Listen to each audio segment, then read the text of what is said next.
ಆತ್ಮೀಯ H16 news ಅರ್ಥಾತ್ ಹೇ ಸಿದ್ದರಾಮಯ್ಯ ಸ್ವಾಗತ. ನಾನು ನಿಮ್ಮವ MI ಅಥವಾ ಮಲ್ಲಪ್ಪ ಜೋತಾವರ್. ಈ ವಿಜಯದಶಮಿಗೆ ನಮ್ಮ RSS ರಾಷ್ಟ್ರೀಯ ಸ್ವಯಂ ಸೇವಕ ಸಂಘ ಸ್ಥಾಪನೆಯಾಗಿ 100 ವರ್ಷಗಳು ದಾಟಿರೋದು. ಅದು ಈ ಸಲ 100ನೇ ವರ್ಷ ಗಾಂಧಿ ಜಯಂತಿಯಿಂದ, ಶಾಸ್ತ್ರೀಜಿಯವರ ಜಯಂತಿಯಿಂದ.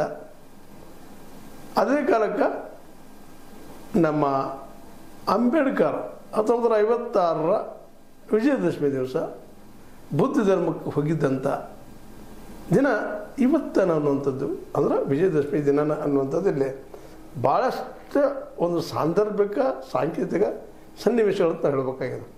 ಯಾಕೆಂತಂದ್ರೆ ಹೌದು, ನಮ್ಮ ವಿಶೇಷವಾಗಿ ಈ RSS ಸ್ಥಾಪಿಸಿದವರು ನಿಮಗೆ ಗೊತ್ತದ, ಹೆಗಡೆವಾರ್. ಅದನ್ನು ಪೋಷಿಸಿ ಬೆಳೆಸೋದಕ್ಕೆ ಸಾಕಷ್ಟು ಪ್ರಯತ್ನ ಮಾಡಿದವರು ಗೋಲ್ವಾಲ್ಕರ್. ಸಾವರ್ಕರ್ RSS ಪ್ರಾಡಕ್ಟ್ ಅಲ್ಲ, ಹಿಂದೂ ಮಹಾಸಭಾ ಬಂದಂಥವರು. ಒಟ್ಟಾರೆಯಾಗಿ ಉದ್ದೇಶ ಒಂದು, ಹಿಂದೂಗಳು ಸುರಕ್ಷಿತ ಆಗಿರ್ಬೇಕು ನಮ್ಮ ದೇಶದಲ್ಲಿ ಅನ್ನುವಂಥದ್ದು. ಆ ದಿಶೆಯಲ್ಲೇ ಮೇಲ್ವರ್ಣೀಯ ಜನ್ಯ ಜಾತಿಗಳಿಗೆ ಸಹಾಯ ಹೆಚ್ಚಿಗೆ ಆಗುವಂಥದ್ದು, ಮೆರಿಟ್ ಹೆಸರಲ್ಲಿ ಆಗಬೇಕು ಅನ್ನುವಂಥ ದಿಶೆಯಲ್ಲಿ ಬೆಳೆದಂಥ ಸಂಘಟನೆಗಳು.